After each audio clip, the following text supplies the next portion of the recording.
2장 12절부터 17절까지의 말씀, 제가 가진 성경으로는 신약성경 145쪽쯤에 있습니다.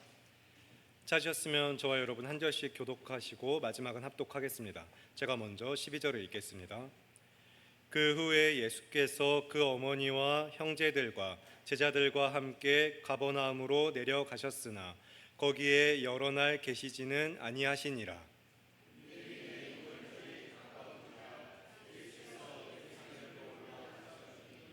성전 안에서 소와 양과 비둘기 파는 사람들과 돈 바꾸는 사람들이 앉아 있는 것을 보시고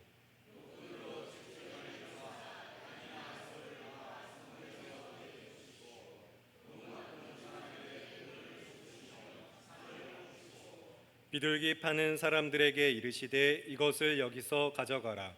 내 아버지의 집으로 장사하는 집을 만들지 말라 하시니 함께 읽겠습니다. 제자들이 성경 말씀에 주의 전을 사모하는 열심히 나를 삼키리라 한 것을 기억하더라. 아멘. 방금 함께 읽은 말씀을 본문으로 담임 목사님 나오셔서 요한복음 연속설교 10번째 시간 주의 전을 사모하는 열심히 나를 삼키리라 라는 설교의 제목으로 하나님의 말씀을 전하시겠습니다.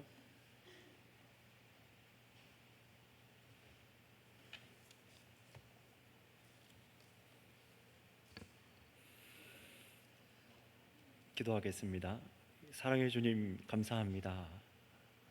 썩어 없어질 것을 위해 살다가 이제 영원한 것을 위해 살도록 저희를 부르셔서 새롭게 빚으시고 인도하시는 주님, 저희들의 열심과 저희들의 연약함을 아시오니 말씀으로 저희들의 패부를 드러내시고 은혜를 베푸셔서 우리들이 죄를 깨닫고 돌이키게 하여 주시고 은혜를 허락하여 주셔서 참으로 하나님께서 원하시는 믿음의 사람으로 나아가게 하여 주시옵소서.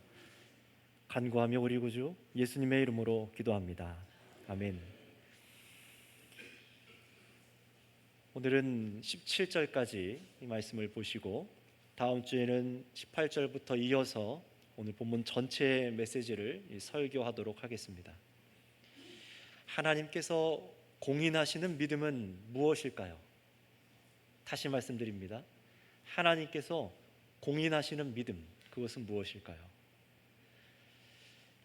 이것을 다시 말하면 참으로 예수님께서 우리 사람들이 예수님 자신을 향해 갖기 원하는 믿음이 무엇이냐라는 것입니다. 왜 이런 질문이 저와 여러분들에게 반드시 필요하냐면은 참으로 예수 그리스도를 믿어 구원에 이르는 믿음이 분명히 있고 그와 반대로 믿음은 믿음인데 전혀 그리스도와 상관없는 믿음도 있어서 그 신앙과 열심은 있지만 그것이 하나님께 영광도 되지도 않고 또 사람 자신에게 아무런 영적 유익이 없는 그런 믿음도 분명히 있기 때문에 그렇습니다. 그렇다면 여러분은 어떻습니까? 여러분들께서 품고 있는 믿음은 정말로 성경이 말씀하고 있고 그리스도를 향한 바른 믿음입니까?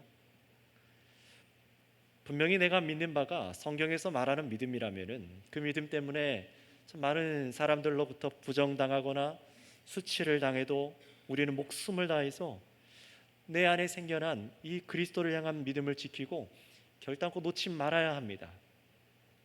하지만 만약에 반대로 내가 가진 믿음이 성경적인 믿음이 아니라면은 아프고 괴롭겠지만 그것을 내려놓고 바른 방향으로 따라 돌아가야 되는 것이 맞습니다. 그렇다면 중요한 오늘 설교의 이 말씀을 통해 나오는 질문은 이것입니다. 무엇이 믿음의 기준이 되는가? 오늘 이 답을 설교 뒤에 가서 분명히 할 것인데요. 내가 가지고 있는 신앙, 여러분들이 행하고 있는 헌신과 열심, 내가 선택하는 모든 것의 근간이 되는 여러분의 믿음의 출처가 정말로 성경이 말씀하는 대로인가, 그렇지 않은가를 우리는 늘 점검해야 합니다. 물론 하나님 믿는다는 사람치고 나는 다 성경을 통해 믿지 다른 것을 믿습니다라고 말하는 사람은 없습니다. 모두가 다 나는 성경대로 믿는다고 말하지만 안타깝게도 성경은 그렇게 말하고 있지 않습니다. 그렇다면 사람들이 어떤 경우에 하나님의 말씀을 벗어나서 잘못된 신앙으로 갈 수 있는지와 그리고 우리 믿음의 기준을 어떻게 가져야 되는지 오늘 설교 그리고 다음 주 이어지는 말씀을 살피셔서 성경의 가르침대로 우리 그리스도를 따라가시기를 바랍니다. 예수님께서 오늘 말씀을 보시면은 이제 갈릴리에서 처음 보여주신 그 표적을 일으키신 후에 이제 며칠이 지나지 않으셔서 오늘 주님께서는 예루살렘으로 올라가시는 것을 기록하고 있습니다. 12절 말씀을 보시면은 그 후에라고 시작하고 있죠. 무슨 후입니까? 예수님께서 그리스도로 첫 번째 표적을 보여주신 물로 포도주를 만드신 사건을 통해서 하나님의 영광을 나타내시고 제자들을 믿도록 하신 그 일이 있은 후를 말하고 있는 것입니다. 그래서 예수님의 어머니와 그 어머니 마리아와 결혼한 육신의 남편 요셉 사이에서 낳은 예수님의 형제들 또 자매들, 예수님께서 제자들과 함께 그리고 가버나움으로 가셨다가 이제 오래 머물지 않고 예루살렘으로 올라가신 것을 기록합니다. 자, 그런데 이번에 예수님께서 예루살렘을 방문하신 것은 이 예수님의 제자들이 함께 했다는 것 말고는 낯선 것이 아니었습니다. 왜냐하면 13절에 보시면은 이 예수님과 함께한 어머니와 형제들은 이제 1년에 한 번 당연하게 유대인의 유월절 절기를 지키러 같이 항상 예수님과 항상 예루살렘 성전에 올라갔었기 때문에 이 일은 이상한 게 아니었어요. 그래서 12절에서도 예수님께서 늘상 매년 가족들과 예루살렘으로 가시는 길 가운데 이 하나를 성경에 보여주는 것 같지만 여기서부터 놀랍게도 예수의 어머니와 예수님의 형제들의 얘기가 나오지 않습니다. 마지막에 가서야 잠깐 등장합니다. 이것은 어떤 의미입니까? 지난 시간에 말씀드렸던 것처럼 이제 예수님께서는 요셉의 가족이라던가 마리아의 아들로서가 아니라 이제는 하나님의 아들 그리스도로서 정체를 드러내시고 이 사람들이 지켰던 유월절을 맞아 예루살렘 성전으로 올라가고 있는 것을 보여주시는 것입니다. 무언가 아주 중요한 사역을 하시려는 것이에요. 오늘 이 자리에 계신 분들 중에 유대인의 유월절이 무엇인지 모르는 분들을 위해서 간략하게만 말씀드리자면 유월절은 하나님께서 이스라엘 민족을 이집트 파라오에서부터 구원해내신 날을 유월절이라고 하죠. 하나님께서 이스라엘을 이집트에서 내보내신 날 밤에 어떻게 하셨습니까? 이집트의 첫 것들을 다 죽이시는데 그날 밤에 하나님의 명령대로 어린 양을 잡아서 그 피를 집의 문설주와 임방에 바른 집에는 죽음이 넘어가도록 죽음이 유월되도록 하셔서 이스라엘을 출애굽시킨 날이 바로 유월절입니다. 그리고 하나님께서 후손 대대로 조상들이 이집트에서 구원받았던 날 행했던 대로 유월절 어린 양을 잡아서 절기로 지키도록 하신 아주 중요한 유대인의 절기가 유월절이죠. 그래서 유대인이라면 누구든지 예외 없이 온 지역에 흩어져 있던 유대인들은 1년에 단 한 번 어디로요? 이스라엘 예루살렘 성전에 모여서 유월절 절기를 모두가 함께 지켰고 그래서 예수님께서도 유월절을 위해서 이곳에 가족들과 오셨다라는 것입니다. 예수님은 분명히 성자 하나님이시지만 하나님 아버지께서 주신 율법에도 순종하시며 유대인들의 유월절에 함께 참여하셨던 것이에요. 그런데 예수님께서 이 그리스도로서 처음 자신을 드러내시면서 유월절 절기에 참여하면서 가족들도 다른 사람들도 그 누구도 보지 못했던 충격적인 일을 하셨다는 것을 오늘 성경이 기록하고 있어요. 그것이 무엇인지 우리 다 함께 본문 14절, 15절 말씀을 같이 읽어보겠습니다. 함께 읽겠습니다. 시작. 성전 안에서 소와 비둘기 판 사람들과 돈 바꾸는 사람들이 앉아있는 것을 보시고 노끈으로 채찍을 만드사 양이나 소를 다 성전에서 내쫓으시고 돈 바꾸는 사람들의 돈을 쏟으시며 상을 엎으시고 비둘기 파는 사람들에게 이르시되 이것을 여기서 가져가라. 내 아버지의 집으로 장사하는 자의 집을 만들지 말라 하시니. 아멘. 여기까지 보겠습니다. 예수님께서 이렇게 성전에 있었던 장사하며 돈 바꾸는 자들을 쫓아내신 것을 우리는 뭐라고 부르죠? 성전 척결 사건, 성전 정화 사건 이렇게 부릅니다. 예수님께서 성전을 깨끗게 하셨다라는 말입니다. 오늘날 이 말씀을 하는 기독교인들에게는 이 사건이 굉장히 익숙한 이야기지만 당시 유대인들에게는 오늘 이 예수님의 행동은 굉장히 충격적인 것이었어요. 한번 생각해 보세요. 당시 유대인들과 성전을 관장하던 유대 당국 종교 지도자들은 매년 이 유월절을 지켜왔습니다. 그때마다 이 성전을 둘러싼 성전 마당에서 제물로 사용할 소와 양과 비둘기를 팔고 사서 하나님께 드리도록 하는 것은 늘상 해오던 일이었습니다. 먼 지역에서부터 오는 사람들이 양과 소를 끌고 온다고 생각해 보세요. 얼마나 힘듭니까? 그런데 와서 편하게 돈을 주고 양이나 소나 비둘기를 사서 하나님께 드릴 수 있었고, 또 로마에서 온 사람들 같은 경우에는 유대 돈으로 이걸 바꿔야 되기 때문에 돈 바꾸는 자들이 이 성전 마당 안에 있었던 것은 이상한 일이 아니었습니다. 사실 이렇게 하는 것이 효율적이죠. 하나님께 제사를 드리는데 사람들이 멀리서부터 제물을 가져오는 수고도 덜 수도 있고, 돈을 더 지불하면 질 좋은 품질의 제물도 살 수 있고, 그렇게 해서 예루살렘 지역의 경제도 살리고, 또 성전에 얼마 수수료를 내서 종교 지도자들이 돈을 벌 수 있는 일석이조의 일 이상이었던 것입니다. 물론 처음부터 이 성전 뜰 안에서 이런 매매가 이루어지지는 않았고, 이것은 전부 성곽 바깥에서 있었던 것들인데 어느 순간부터 이 넓은 성전 마당 안으로 공간으로 들어온 거예요. 하지만 예수님께서는 성전 안에서 일어나는 이 일을 보시고 생각하는 바가 전혀 다르셨습니다. 예수님께서 이 땅에 오시고 나셔서 하나님의 아들로서 계속 보고 오시다가 이제는 그리스도로서 분명하게 이 일에 대해서 말씀하시기 시작하는 거예요. 어떻게 하셨죠? 곧장 채찍을 들으셔서, 말보다 행동이 먼저셨던 것 같아요. 채찍을 만드셔서 양과 소를 다 쳐서 쫓아내시고, 돈 바꾸는 사람들의 상을 뒤집어 버리시고, 비둘기 파는 사람들에게 가지고 나가라고 말씀을 하십니다. 그렇다면 예수님께서 왜 이렇게 하셨는지, 예수님께서 그리스도의 사역을 하시면서 왜 이렇게 하셨는지를 우리는 주목해 봐야 됩니다. 16절 읽으신 대로 예수님께서 이렇게 말씀하십니다.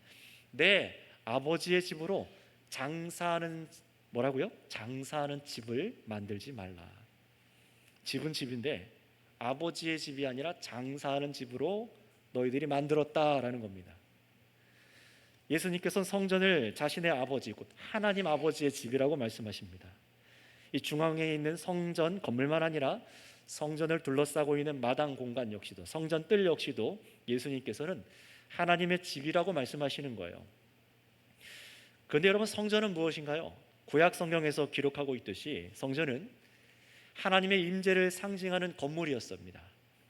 하나님께서 이스라엘 백성들과 친히 함께 하신다는 것을 보여주는 아주 중요한, 이스라엘의 중요한 것이었죠.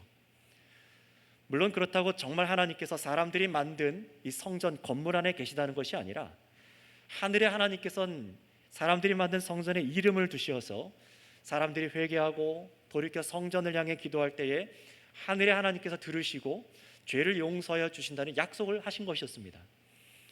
그래서 성전은 무엇이었습니까? 죄가 있는 인간이 죄 용서를 받고 하나님의 은혜를 경험하고 예배하는 자리였어요. 이런 하나님의 용서와 은혜가 부어지는 하나님의 집이라고 불려진 성전을 저들은 어떻게 했다고요? 장사하는 집으로 만들어 놓은 것을 예수님께서 보신 거예요.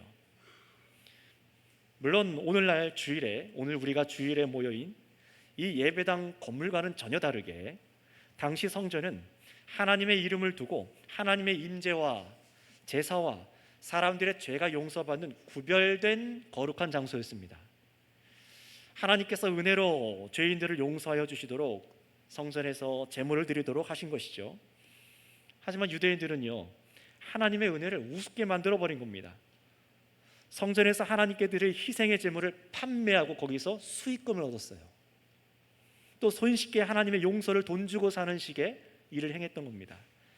그리고 성전을 관리하는 자들 역시, 종교 지도자들 역시 이들의 판매 행위에서 부당한 이익을 받아서 하나님의 집을 더럽힌 것이죠. 예수님의 말씀대로 하나님의 집이 정말로 장사하는 곳으로 전락하고 만 것입니다. 여러분, 우리가 분명히 기억할 것은 하나님의 죄사함은 오직 하나님께서 인간에게 베푸시는 은혜이며 전적인 하나님의 사역인 것을 믿으시기를 바랍니다. 성막 대신 처음 지어진 이 성전은 솔로몬 왕의 잘못된 열심으로 지어졌던 건물이었지만, 하나님께서는 그곳에서도 하나님의 명령대로 드리는 제사를 통해서 죄사함의 은혜를 베풀어 주셨어요. 전적인 하나님의 은혜지요. 물론 지금 예수님께서 들어가신 이 성전은 솔로몬 성전은 아니었습니다. 이미 두 차례 침략으로 인해서 무너졌었고, 세 번째로 헤롯에 의해서 지어진 성전인데요, 이 성전 역시도 하나님께서 허락하신 율법을 따라서 이들이 제사를 드릴 때 은혜를 베풀어 주시고 용서를 주셨어요. 자, 하지만 여러분, 타락한 인간들은, 잘 들으셔야 됩니다. 타락한 인간들은 하나님의 말씀 속에서도 틈을 만들어서 하나님께서 말씀하시지 않은 관행을 만들고, 하나님께서 말씀하시지 않은 효율을 따지기 시작하며 경제성을 따지며 하나님께 드릴 재물을 거래해서 하나님의 죄 사함의 은혜를 희석시켜 버립니다. 그 은혜가 얼마나 큰지를 바라보지 못하게 만들어요. 물론 그들은 유월절을 지키기 위해서 유대인들은 나름의 하나님을 섬기는 열심으로 이 일들을 한 것이지만, 예수님께서는 이러한 저들의 행동을 죄악으로 규정하셨습니다. 잘못된 열심을 내고 있다라고 하는 거예요. 너희들 하나님을 섬기는데 잘못된 열심을 하고 있다라는 겁니다. 물론 구약 율법에 성전 뜰 안에서 양과 소를 팔지 말아라, 비둘기를 팔거나 돈 바꾸지 말아라, 이런 율법은 없습니다. 그런데 바로 여기서 타락한 인간의 악함이 잘 드러나요. 하나님을 잘 믿는다고 하는 오늘날 우리들도 주목해야 될 부분이 바로 이 부분입니다. 여러분, 제가 설교 처음 드렸던 질문처럼 왜 하나님을 열심으로 섬기는데도 우리는 범죄하는 길로 가게 되는 것인가? 오늘 유대인들을 보세요. 열심으로 하나님을 섬기는데도 왜 범죄하는 길로 가는 것일까요? 그것은요, 하나님 앞에 거룩하도록 주신 계명의 본 뜻, 본 의도를 따라가기보다 타락한 인간은 익숙한 자신의 육신의 본성의 유익, 탐욕을 따라 잘못된 길을 자꾸만 만들기 때문에 그렇습니다. 그리고 그런 그릇된 일들이 나 개인을 넘어서 돈과 권력과 또는 종교적인 힘을 만나면은 마치 그 죄가 아닌 것처럼 더 열정을 내서 수많은 사람들이 집단적으로 하나님 앞에 더욱 큰 죄를 짓게 만드는 것입니다. 이런 부분을 우리 성도들 역시도 경계해야 한다는 것을 오늘 이 성경 말씀을 통해서 깨닫게 되는 것입니다. 예수님께서 열심으로 하나님을 섬기는 성도들을 향해 가서 채찍질하신 거예요. 그러니 오늘날 여러분 생각해 보시기 바랍니다. 오늘날 세계적으로 유명한 대형 교회들이 뭔가를 하면은 전부 다 기독교의 문화가 되고, 주변에 많은 교회가 하는 거니까 우리 선교교회도 도입합시다라고 한다던가, 미국의 어떤 큰 교회가 무슨 부흥이 일어났다고 하면 너도 나도 앞다퉈서 그 방법을 들여옵시다 라고 혈안이 되는데, 정말 그래야 되는 것인지 저는 이해가 되지 않지만, 여러분, 오늘 말씀에 비추어서 우리가 생각해 봐야 되지 않겠습니까? 멀리 가지 않으시더라도 여러분 자신, 우리 선교회 공동체 역시도 이 부분을 간과해서는 안 됩니다. 교회 조직이 돌아가려면은 당연히 있어야 돼라고 우리가 익숙하게 해오던 교회 안의 일들, 관례, 관행들 중에 정말 우리가 하나님을 위해 한다고 하지만 혹시 그것들 중에 예수님께서 채찍을 드실 만한 일이 없는지 우리는 늘 생각해 봐야 되는 것이에요. 이것은 목회자 자신이 가장 민감해야 될 것이고, 또 교회를 함께 돌보시는 우리 장로님들께서도 깨어서, 우리 집사님들도 깨어서, 온 성도님들 깨어서 함께 생각하셔야 될 부분입니다.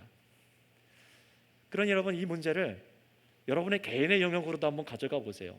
여러분들 가정에서, 또 개인이 학교와 직장과 일터에서, 사회에서 여러분은 다 하나님 믿는 자로 행하면서 뭔가를 열심히 하고 계실 겁니다. 전부 다 점검 대상입니다. 우리는 믿는 자로 언제나 하나님을 예배하지만, 여러분, 우리는 동시에 우리 사람의 마음이 24시간 쉬지 않고 죄를 만들어내는 공장과 같다. 이 유명한 한 목사님의 말처럼 우리는 얼마든지 하나님을 위해 행한다고 하면서도 범죄할 수 있는 것이 우리 자신이라는 사실을 잊어서는 안 됩니다. 겸손해야 되는 것이죠.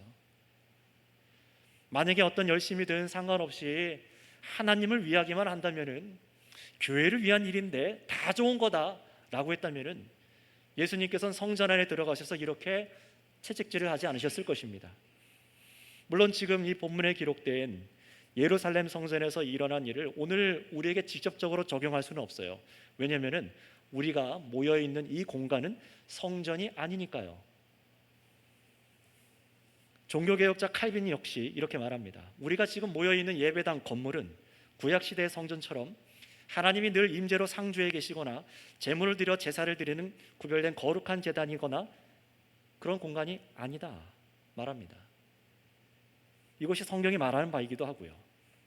만약에 여러분 지금 우리가 앉아있는 이 건물이 성전이 아니다라는 이 말이 도무지 이해가 안 가시거나 예배당 건물에 앉아 기도할 때 내가 주의 전에 왔습니다, 거룩한 성전에 왔습니다 라고 기도가 아무렇지 않게 그렇게 계속 나오시는 분들은 왜 그 표현이, 그 말이 틀린 것인지, 왜 그 말을 해서는 안 되는 것인지, 왜 자꾸 목사는 그 말을 하지 말라고 하는 것인지, 왜 멈춰야 되는 것인지 다음 주 설교를 꼭 듣고 깨달으시기를 바랍니다.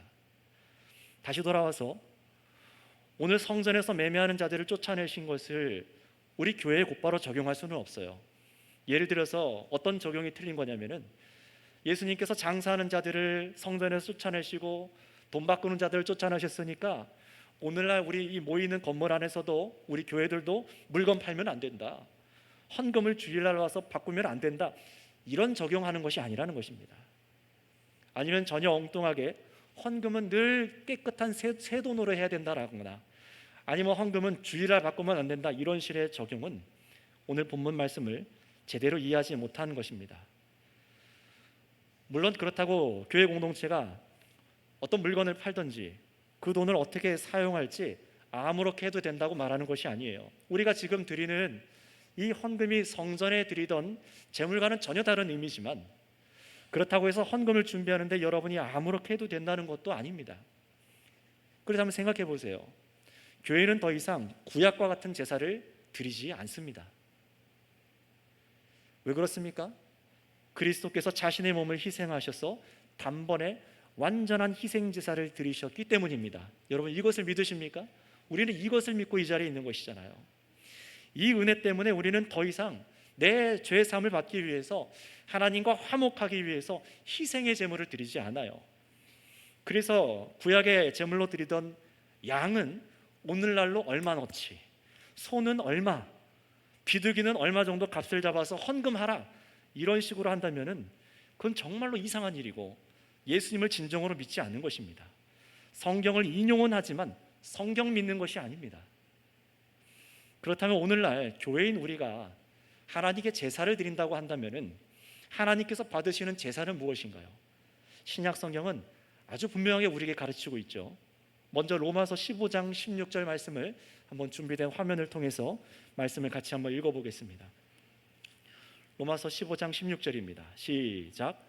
이 은혜는 곧 나로 이방인을 위하여 그리스도 예수의 일꾼이 되어 하나님의 복음의 제사장 직분을 하게 하사 이방인을 제물로 드리는 것이 성령 안에서 거룩하게 되어 받으실 만하게 하려 하심이라. 아멘. 오늘날 교회 시대의 제사장은 구약 시대의 제사장과는 엄연히 다릅니다. 구약 시대 제사장은 제물을 뜨고 자르고 피를 뿌리고 태우며 또 어떻죠? 가문 대대로 직을 물려받거나 또 재산을 가질 수 없거나 그런 레위인들과 오늘날 제사장은 다릅니다. 이제 그리스도께서 이 세상에 오신 후부터는 누가 제사장입니까? 예수 그리스도를 믿는 모든 성도가 왕 같은 제사장입니다. 이것이 성경이 우리에게 가르치고 있는 바예요. 그렇지 않다면 여러분 하나님께로 나아갈 수가 없습니다. 그렇다면 우리 모두가 왕과 같은 제사장 직무를 감당하게 되는데 그것이 무엇이라고요? 오늘 이 바울 사도가 얘기하는 것처럼 하나님을 알지 못하던 사람이 예수님을 믿어 성령으로 거룩하게 되도록 복음을 전하고 양육하는 것이 제사장 직무랍니다. 이게 오늘날 신약 시대의 제사장 직무라는 거예요. 또 교회가 드릴 제사에 대해서 신약 성경은 또 이렇게 말씀하고 있습니다. 히브리서 13장 16절 말씀을 또 한번 같이 읽어보겠습니다. 함께 있습니다. 시작. 오늘 선을 행함과 서로 나누어 주기를 잊지 말라. 하나님은 이 같은 제사를 기뻐하시느니라. 아멘. 신약 성경에서 제사를 드린다고 말할 때 이곳과 로마서와 그리고 아까 읽었던 이 본문 말씀 이 몇 군데 외에는 우리가 드릴 제사에 대해서 말하지 않습니다. 그런데 모든 곳에서 동일하게 어떤 제사를 말합니까? 하나님께서 기뻐 받으시는 제사가 무엇이라고요? 우리가 건물 안에서, 성전 안에서 어떤 제물을 드리는 게 아니라 오직 선을 행함과 서로 나눠주기를 잊지 말라라고 하십니다. 너무 분명하게 말씀하시죠. 이게 무슨 말씀입니까? 그리스도 안에 믿음으로 우리 자신을 드리라는 거예요. 믿음으로 정말 여러분의 속사람이 거듭났고, 그래서 여러분의 몸과 삶도 새롭게 변화받은 그리스도의 형상을 닮은 사람으로 자라가며 살아가라고 하는 것입니다. 어떻게 해요? 정력을 버리고 오직 성령님의 인도를 받아서 여러분들의 삶이 그리스도의 사랑을 이루는 것입니다. 하나님의 나라의 통치가 우리 삶에 나타나는 것을 말하는 거예요. 이게 바로 하나님께 제사를 드린다라는 겁니다. 예루살렘으로 다시 가서 성전을 짓거나 온 땅에 성전을 지어서 거기서 정성껏 제사를 드리는 것이 전혀 아닙니다.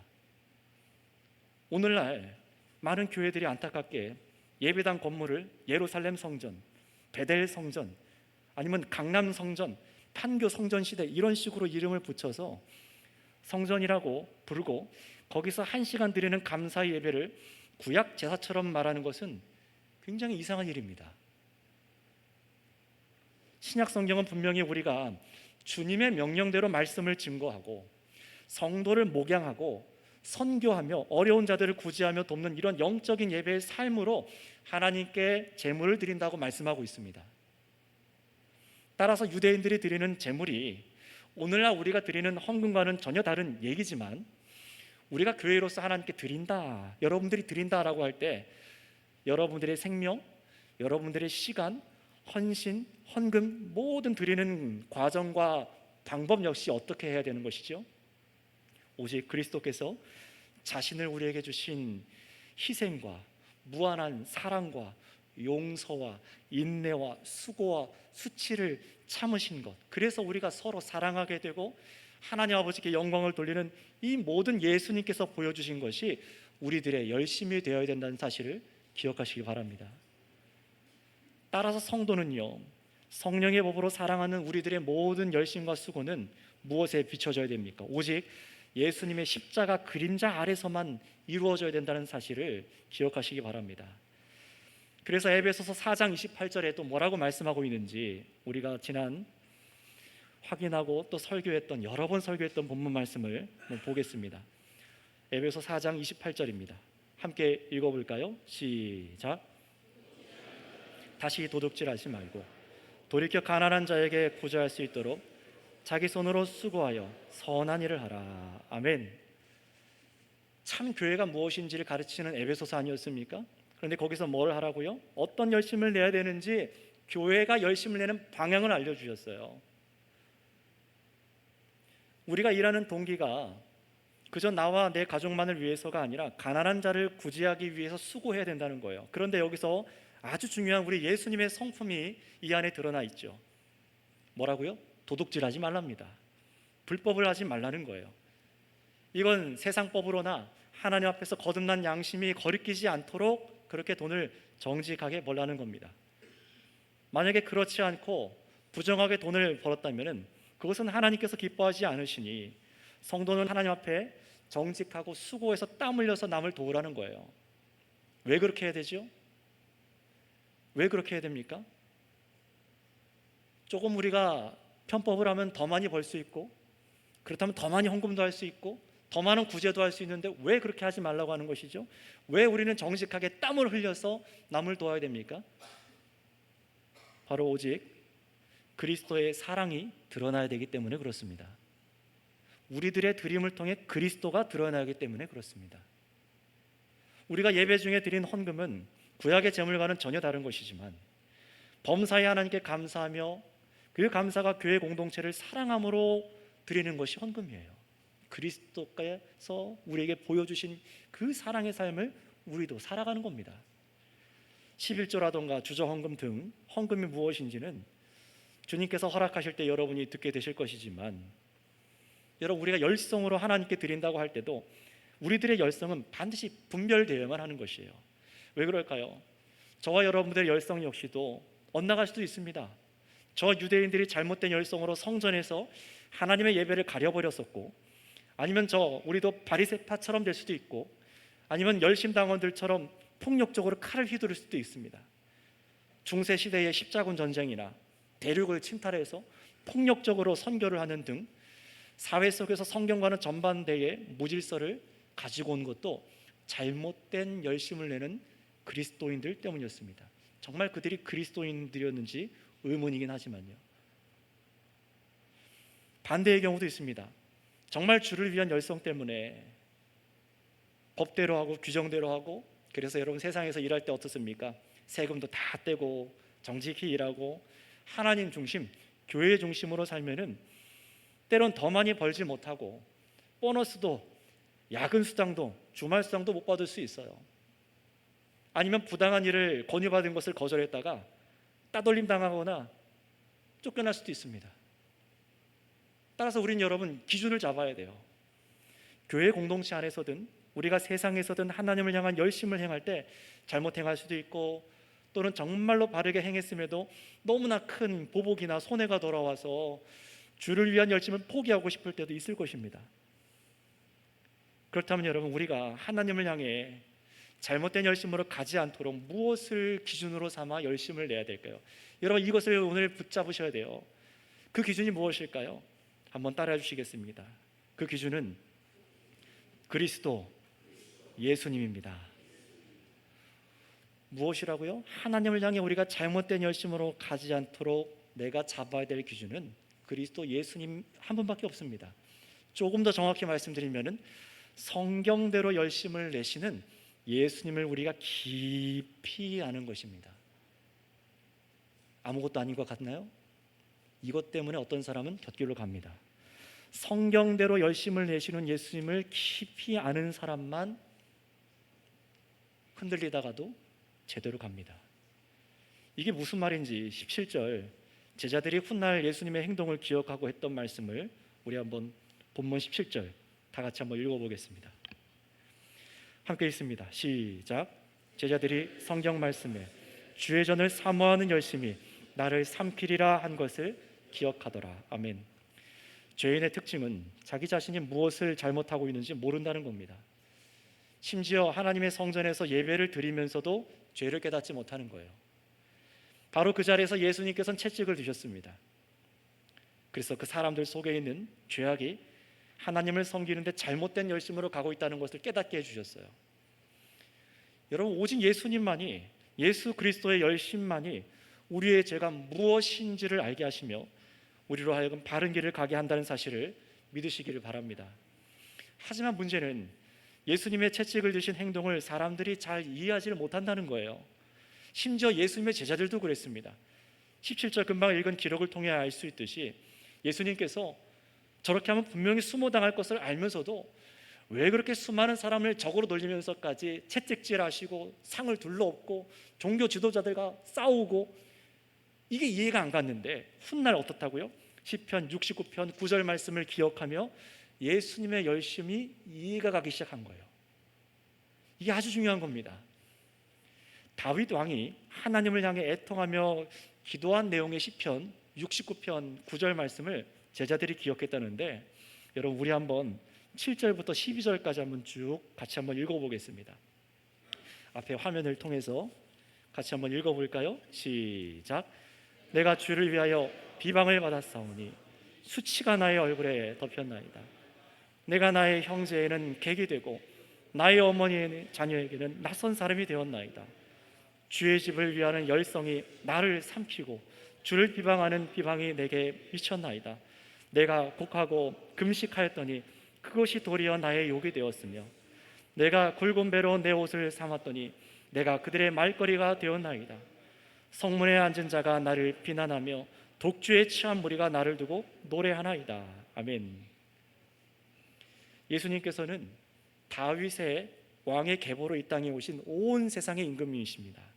그 다윗 왕이 주의 집을 향하는 열성 때문에, 하나님의 성전을 향한 열성 때문에 오히려 비방을 받았어요. 마치 그것처럼 지금 예수님께서도 하나님의 집인 성전을 향한 그 마음에 주체할 수 없는 그 뜨거운 열정 때문에 하나님의 집을 장사하는 곳으로 만든 곳을 두고 볼 수가 없었던 거예요. 그런데 여러분, 이것은 단지 예수님의 개인적인 감정이 아니었습니다. 하나님의 말씀 때문이에요.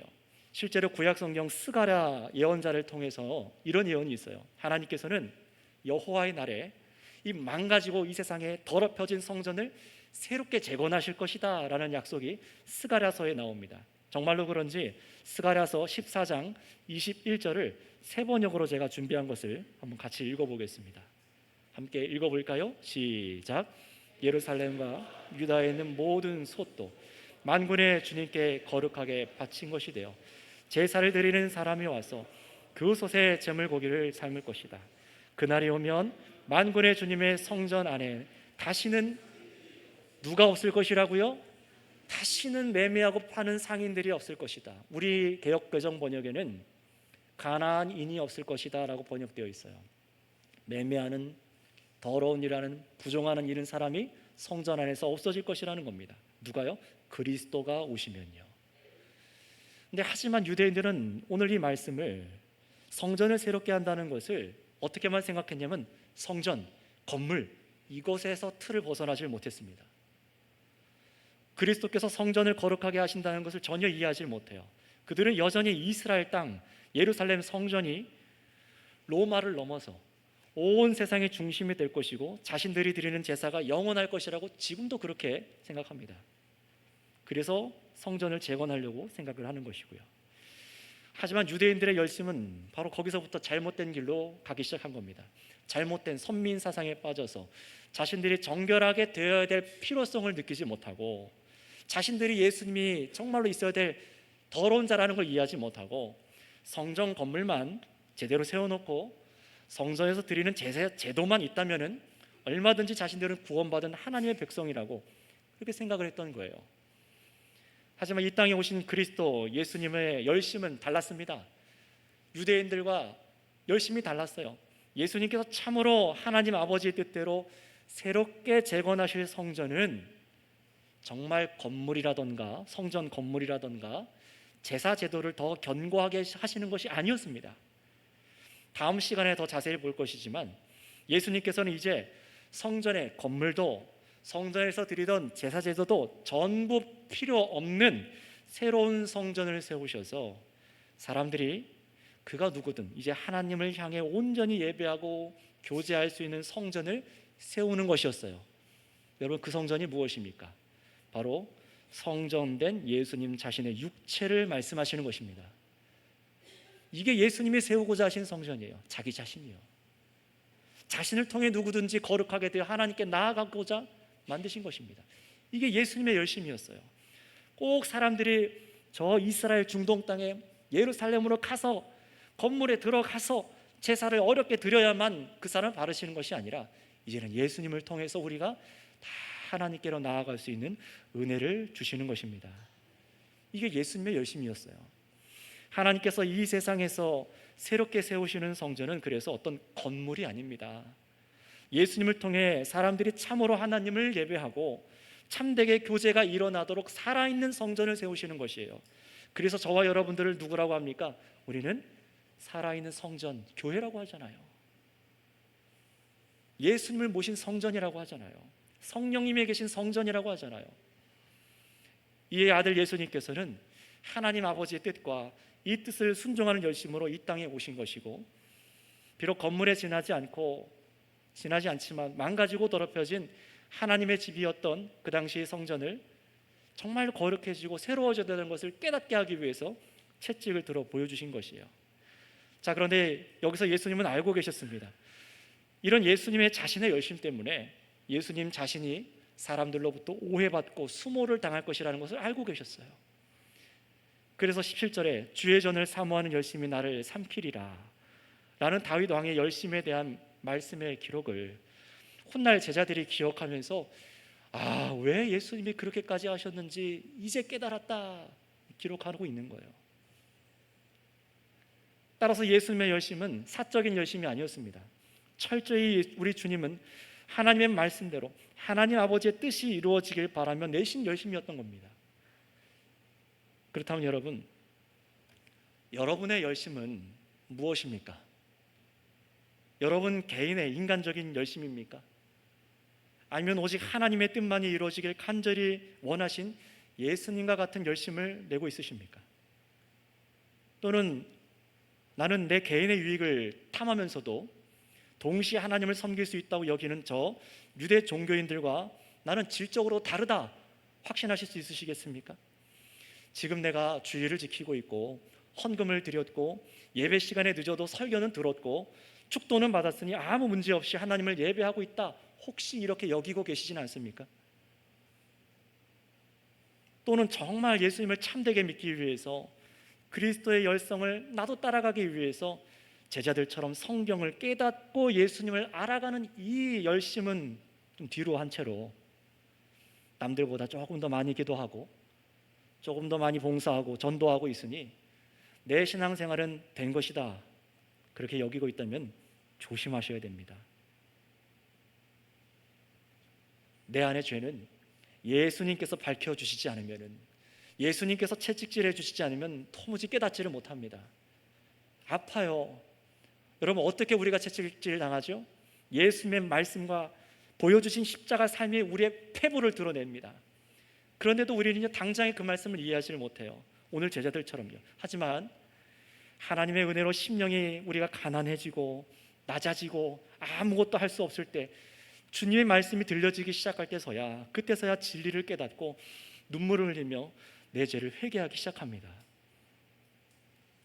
그래 성도 여러분, 성도인 저와 여러분과 또 예수님을 따르기 원하는 모두가 정말로 하나님을 향한 열심을 내기 원하신다면 이제 인간적인 기준으로 성경을 보던 습관을 내려놔야 됩니다. 표면적으로 보던 것 내려놓으셔야 됩니다. 관행적으로 하는 종교 생활로도 만족하지 마시기 바랍니다. 열심을 다한 것 잘하셨습니다. 그러나 그걸로 만족하지 마세요. 이제는 성경을 펴시고 듣고 배우셔서 우리 그리스도께서 무엇에 열심이었는지를 깨달으시길 바랍니다. 그리스도께서 무엇에 열심을 내셨는가 말하실 수 있으시겠어요? 그것을 즐거워하실 수 있겠습니까? 증거하실 수 있겠습니까? 혹시 오늘 예수님의 채찍질을 당하는 것, 채찍질을 하시는 것이 나에게 도무지 영적으로 이해가 되지 않고, 그렇다 한다 하더라요, 이제는 그리스도께서 불같이 화를 내시면서까지 하나님을 향한 잘못된 열심을 내는 저 유대인들을 성전에서 쫓아내신 것이 무엇인지 의미를 알아야 됩니다. 또 지난주 보신 물로 포도주를 만든 사건을 보면서 주님, 나에게도 한번 이런 기적을 주시지요, 그런 식으로 적용해서 기도하고 있거나, 교회 건물을 성전이라 생각해서 와서 그냥 앉아서 예배만 참석하고 종교의식에 참여하는 것으로 만족하고 있는 그런 신앙생활로 그쳤다면 그런 삶은 예수님의 열심을 아직 이해하고 있지 못하는 겁니다. 죄송하지만 그렇습니다. 모욕당하시고 죽임을 당하시는 수모를 겪으시면서까지 왜 그렇게까지 예수님께서는 십자가의 길을 뚜벅뚜벅 가셨는지, 그것을 깨닫고 우리가 예수님을 믿어야만 우리는 영생을 얻고 하나님을 참되게 예배할 수 있습니다. 그제서야 우리는 바른 열심을 낼 수 있는 거예요. 이것을 깨닫지 못할 때 저 역시도 수많은 오류를 행했고 잘못된 열심을 냈고 지금 생각해도 막 어디 숨고 싶은 일들이 많습니다. 여러분들은 어떠십니까? 따라서 여러분, 우리가 어떤 열심을 내기 전에 성경에 기록된 예수님의 열심에 나를 비춰보세요. 특히 우리에게 새로운 성전을 주신 예수님을 깨닫고 믿고 참으로 여러분 감사하기 위해서라도 목사가 부탁드립니다. 이 한 주간만이라도 여러분의 열심을 한번 점검해 보시기 바랍니다. 돌아보세요. 나는 과연 하나님의 뜻을 따라 그리스도께서 이루신 것을 따라 열심을 내고 있는 것인가? 또는 전혀 아무런 열심도 없이 그리스도 주변만 서성이고 있는 분들이 계시다면 예수님께서 이렇게 수모를 당하시면서까지 열심히 내신 그 일이 무엇인지, 그 일이 나에게 정말 진리로 깨달아 알게 하여 주시기를 간절히 바라며 이 한 주간 주님과 교제하며 겸손히 기도하시기를 바랍니다. 함께 기도하겠습니다. 이 시간 성전에 들어오셔서 채찍질하신 그 예수님 앞에 우리도 똑같은 모습으로 서서 기도했으면 좋겠습니다.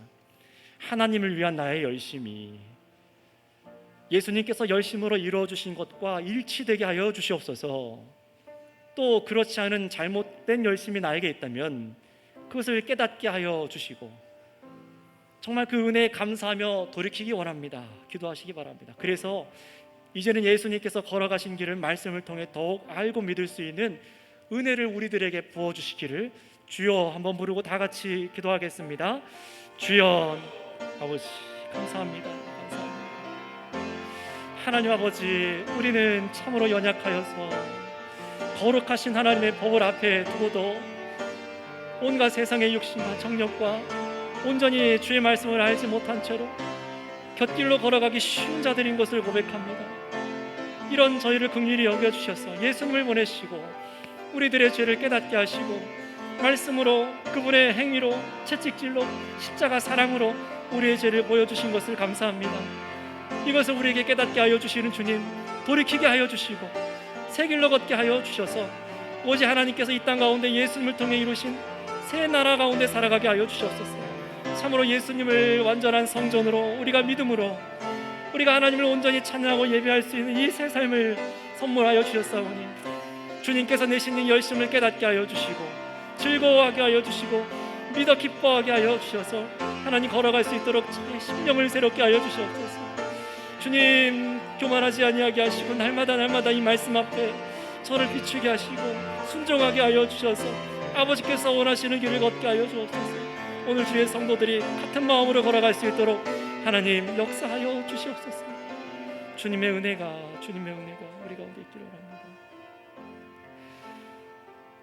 하나님 아버지 감사를 드립니다.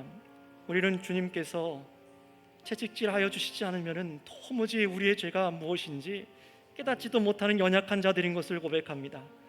인생의 채찍에 맞고 어려움을 겪고 멈춰 서야만 하나님의 말씀이 들리는 그런 자들인 것을 고백합니다. 우리가 행하던 관행과 여러 가지 일들 열심들이 온전히 주님께 올려드리는 거룩한 산제사가 되어야 되는데 우리가 주의 말씀을 알지 못함으로 예수 그리스도께서 열심을 내신 그 일을 깨닫지 못함으로 얼마나 아버지 하나님의 마음을 아프게 되었는지 이 죄를 용서하여 주시옵소서. 이제는 더욱 그리스도를 깨달아 참으로 주께서 이루신 일을 믿게 하여 주시고 우리 모두가 참으로 하나님을 기쁘시게 되는 거룩한 산제사를 드리는 주님의 교회가 되게 하여 주시옵소서. 감사하며 우리 구주 예수님의 이름으로 기도드렸사옵나이다. 아멘.